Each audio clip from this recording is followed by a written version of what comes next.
Is it possible to retire overseas in a place like Southeast Asia on $100,000 or $200,000 or euros? That's going to be the topic of today's video.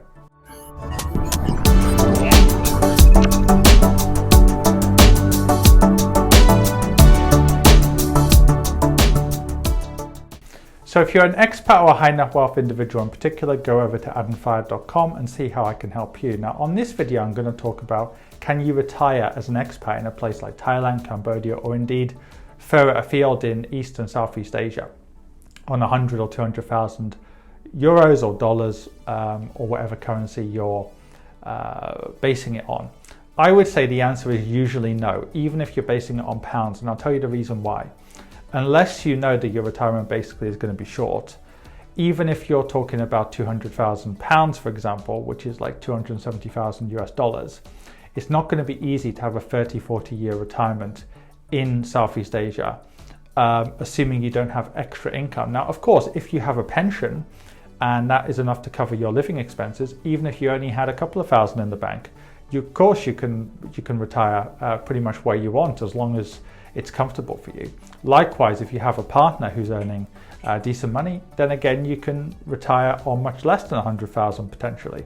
But assuming you're actually going to need this money to live from, it's not going to be easy, because the only way you can live from that type of money is to take big risks in retirement, which most people don't want to do.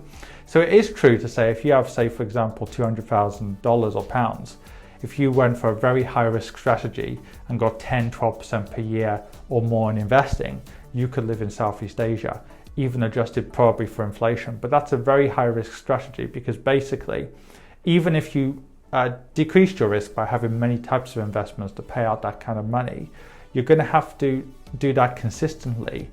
And also, you're also going to have to face risks like the currency risk, also inflation risk. Many places start out cheap and become more expensive.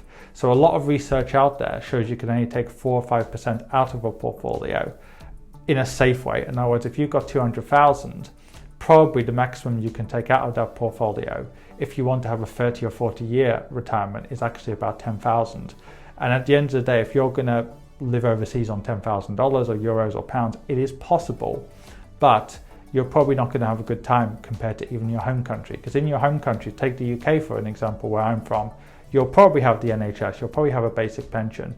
So you'll have the healthcare, you'll have those basic things in addition to your basic income.